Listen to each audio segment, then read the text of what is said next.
Good afternoon, everyone. My name is Gina Wen. I'm a SMID-cap biotech analyst at Barclays. It is my great pleasure to introduce our next speaker, Stuart Peltz, Chief Executive Officer of PTC. And also with us, we also have Marcio Souza, Chief Operating Officer, with us for the Q&A discussion.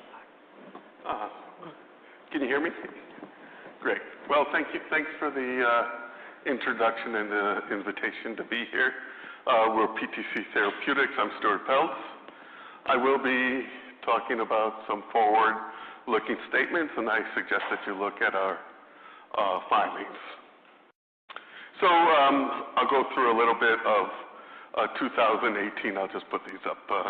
My goal here is to give us time to have questions and answers to the things that you have. But I wanted to start out just saying, obviously, 2018 was truly a transformational year for PTC. Our DMD franchise did quite well and was within guidance. We were able to expand Translarna's availability by getting a 2 to 5-year-old label that expanded use to patients.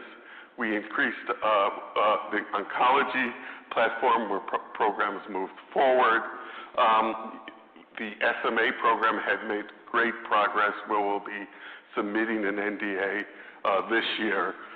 We've been able to advance one program as well that will, the familial dysautonomia program, which is really an outgrowth of our splicing platform that will be an IND this year.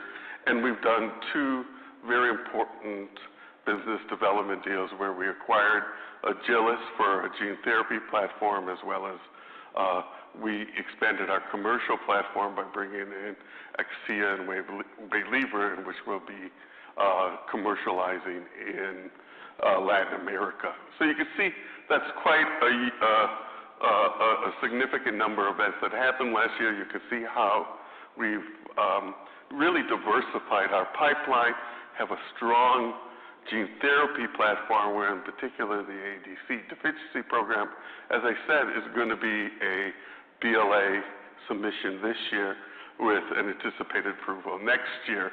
And we think that's really quite exciting with incredible data that you'll see. And then along with the Duchenne franchise, we've also added on, as you can see, hATTR as well as Waylivra. And so these are two products that will be selling in Latin America. And then the splicing platform, where I think the crown jewel is the SMA that's demonstrated, which we think would be the most competitive product for SMA. But that's just the first product of it. You could see familial dysautonomia and Huntington's are also part of this platform. And then a number of programs in oncology that are in clinical development. So if you think about where we were at the end of 2018 and where we're growing in the next 5 years, we think we're going to transform the company from having $263 million to an excess of $1.5 billion. Well, there'll be a large number of programs that will grow both in research and development and continue to expand on that, as well as to continue to do business development. So you can see how we're growing the company to be a diversified orphan drug company that discovers, develops, and commercializes innovative products for rare diseases with high medical need. And so if you think about when we're talking about what our revenue potential is where we were $263 million today, and how we're going to grow that to $1.5 billion within the next 5 years, you can see where our thinking is here. Where you can see we think Translarna outside the United States is going to continue to grow to be about $300 million as well annual, as well as Emflaza. So you can see that the Duchenne franchise will continue to grow and do quite well. Risdiplam, this is based on the $2 billion, which we really can be between $2 and probably $4 billion, so that we think there's at least $200 million, and this is of just royalties. Tegsedi, while being sold in Latin America, we think because of hATTR, has probably up to half of the polyneuropathy patients, will grow, we think, to be about in excess of $150 million. And just AADC, which we anticipate an approval next year, we think is around $400 million. And then Translarna, with the potential of a trial of dystrophin going on here with the approval potential next year, could be $200 million. So you can see, and there's a number of ways we can grow this pie, but you see, just with what we have available right now, there's considerable growth opportunity in the near term as with continued growth. So let me go through and just talk about each of those, and we've built the leading rare disorder biotech with first the Duchenne franchise. We're very proud of Translarna being the first ever drug that was approved for Duchenne muscular dystrophy patients anywhere in the world. We added on to that Emflaza, which we've shown to be the best anti-inflammatory drug for patients who have Duchenne muscular dystrophy. Translarna is for those patients who have nonsense mutation Duchenne muscular dystrophy. Emflaza is an anti-inflammatory that all Duchenne patients have the prospect of taking. And we've done a lot of work to demonstrate really that Emflaza is better than other anti-inflammatories. So the Duchenne franchise is currently helping thousands of patients and their families with boys and adults who have Duchenne muscular dystrophy. Translarna has been sold for now, over 4 years. We had $171 million in revenues. It's an 18% increase over 2017. This is global sales outside of the United States that continue to grow. We'll be growing. There's a label expansion that we're also working on for non-ambulatory patients as well, and we're working to get Translarna into the United States with this dystrophin study that's occurring now that will be completed by the end of the year with data and the anticipated submission next year. Emflaza, with the data that we have had both internally as well as the Synergy Natural History Study, has really demonstrated that it's the best anti-inflammatory for what Duchenne patients should be on. And it's very clear now that patients who are on Emflaza do better. They walk longer, they breathe better, and ultimately they'll live longer as a consequence of this. So we're working towards bringing Emflaza to all patients. We had $91 million in revenue this year. That's a greater than $60 million increase over 2017. And the continued growth will be also a reflection of the publications that we've recently had.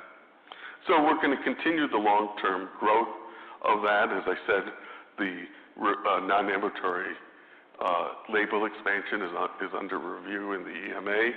And we recently had from the FDA, they asked us to submit for patients 2 to 5-year-olds as well for Emflaza.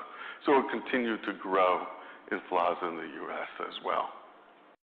So I think the other important point here as a consequence of having Emflaza as well as Translarna is that we've grown a strong revenue base of $263 million that will continue to grow. We anticipate that the franchise will be between $285 and $305 million this year. We sell in about 49 countries worldwide now, and we built really a strong commercial platform that can get to basically any country where you could commercialize. So it's a fully integrated commercial global infrastructure. So the other thing I wanted to point out is that we've been using this infrastructure to bring orphan drug products to patients, collaborating with other companies. With Akcea, we've now agreed to move Tegsedi for hATTR and that to be commercializing that in Latin America. We think there's approximately 6,000 patients, and I said that we think this could be $150 million of revenue. We've already completed the hiring for this. Tegsedi has already been approved in the U.S. and Latin America. The dossier has already been filed in Brazil, where we're expected to have an approval by year-end 2019. We also have WAYLIVRA. It recently received approval from the EMA. This is for FCS and FPL, and that we plan to initiate commercializing this as well in Latin America. So we're quite excited to have two strong products to bring in Latin America, helping and diversifying our product pipeline. So let me switch gears a little bit and just say, in terms of our R&D pipeline, let me talk a little bit about our splicing platform. We've built a strong splicing platform to be able to identify small molecules that modulate splicing. The most advanced of that is the SMA or risdiplam that I think you probably heard about, but there's a number of other programs underneath that we're moving forward, where FD is the second most, and I'll talk about that in a moment.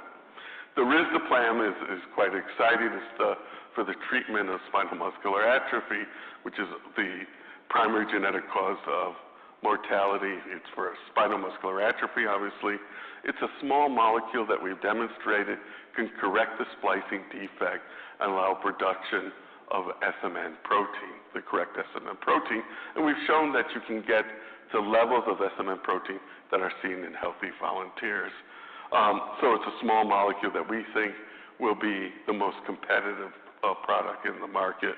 We think that also as a consequence, not only does it get to the CNS, but it has broad tissue distribution where there are other tissues that are affected, such as muscle, liver, and bone. And so, as we said, that the product has the potential to be in excess of $2 billion. And we've talked about the royalties we have. This is a partnership with Roche and the SMA Foundation, where we have really substantial royalties, where we have in excess of $1 billion, we have 14%. In excess of $2 billion, we have 16%. So we think that if it were a $2 to $4 billion product, it would be between $200 and $400 million of royalties. We recently had a conversation with the FDA where we showed them the results from the part 1 of Firefish and Sunfish, and based on that discussion with the FDA, we will be submitting the NDA by the end of this year. So we're planning, so it's quite exciting as a consequence of that. So the splicing technology, and this is actually quite important, we have a very unique platform where this proves that you can identify molecules that selectively and specifically modulate splicing. We've done this again with the familial dysautonomia program, and this is wholly owned by us. It's a genetic disorder that affects the sensory autonomic neurons. It's again a consequence of a mutation that causes missplicing. There's nothing really for these patients, and we have a molecule that we've identified that we're moving, that we anticipate an IND this year that fixes the splicing. And so, and this just shows you, that shows you the consequence. It normally has a splicing defect and as a consequence of the splicing defect, you don't make a protein called ICAP. The small molecule interacts with the splicing machinery to repair it, allows the RNA to be appropriately made that then leads to a protein. And you can see actually in an animal model that it's actually correcting the ICAP messenger RNA as well as in demonstrating the production of the protein within the brain and the body. And this will be a compound that will be entering the clinic by the end of this year. So we've been leveraging that, and it's quite exciting, and there's a number of others beyond that. Let me switch gears and just talk a little bit about our gene therapy platform. And so what we've been doing is this was an acquisition of a company, Agilis, which is a CNS platform, and where we inject directly into the brain tissue of interest the gene therapy such that we're making it in a very localized way. We have targets for AADC deficiency that we anticipate a launch in 2020, but we have two other programs with Friedreich ataxia and Angelman syndrome, where we're doing an IND this year. Angelman will be next year, and you can see the potential launches for Friedreich in 2023. We're also working on bringing manufacturing in-house. We believe that's absolutely important if you're going to have multiple programs in gene therapy, and so we're working on that now. And also we've been building our gene therapy pipeline, both using internal research as well as looking externally and doing collaborations.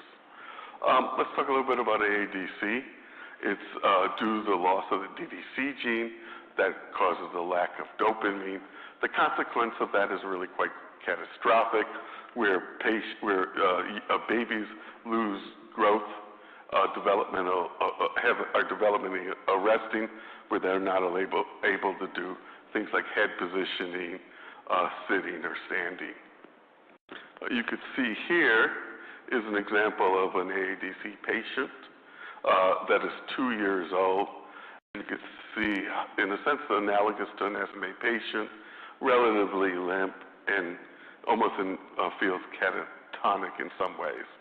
If you then, this is 1 year after treatment, and this was stereotopically injected into the patients, you can see really the dramatic changes that occur as a consequence of the single treatment. Again, this is 1 year later. And then you can see even a subsequent year later, the continued improvement as a consequence of the treatment. So we now have in AADC substantial results. We have 5-year clinical data. We've seen in every patient that's been treated thus far improvement. So it's really quite exciting, a quite exciting program. The data is quite robust. And we have really 5 years of clinical data, probably 10 years of long-term treatment. So there's a robust data set on 26 patients. You can see here also, it's a relatively new disease. We think there's about 5,000 patients that are commercially available. One of the theses initially was that there was a small patient population.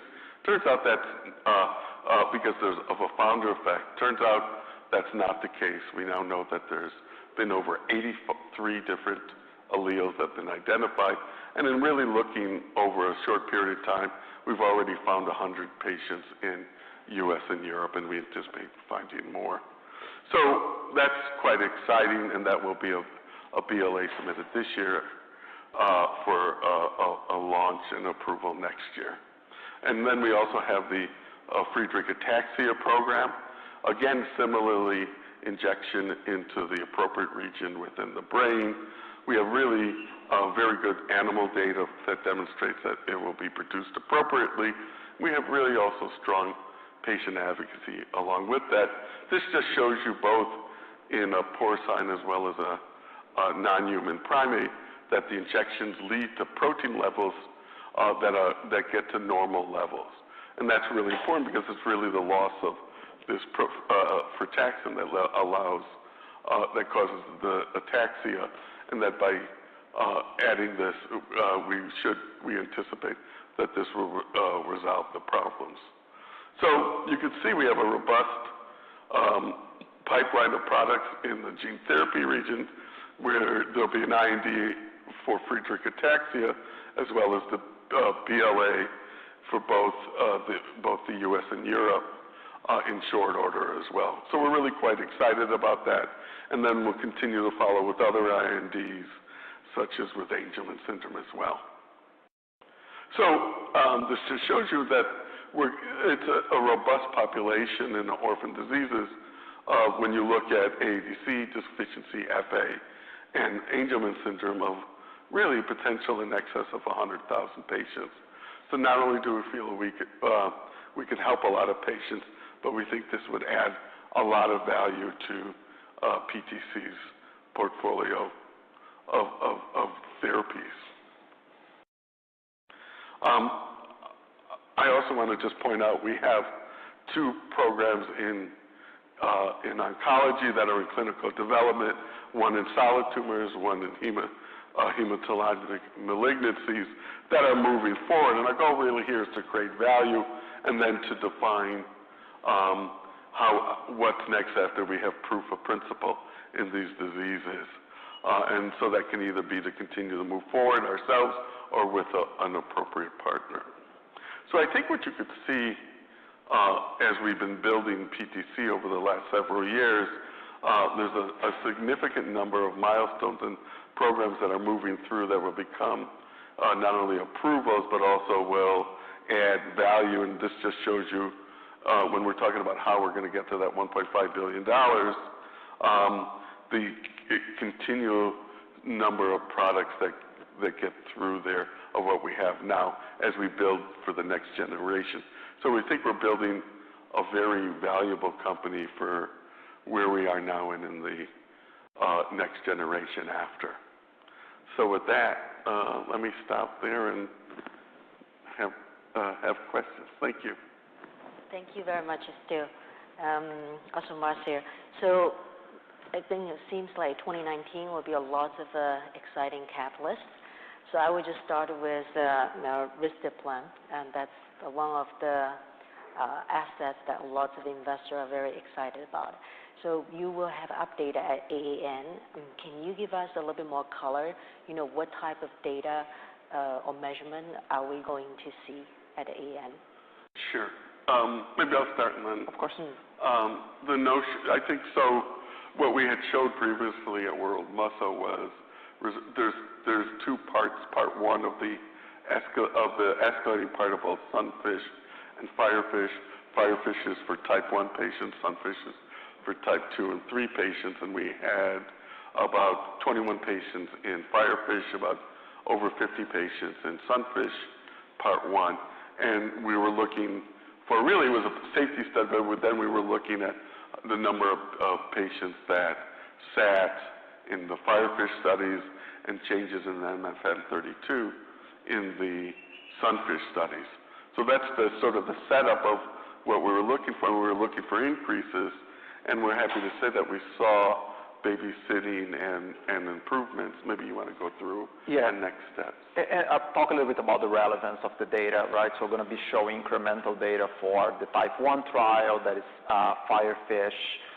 We had 21 patients on that trial, as Stuart just mentioned.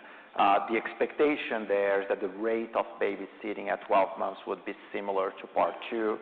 So that is 12.5%. So that would be a little bit over 2 babies. Obviously, we can't round people. So 3 babies there. That threshold has been crossed before.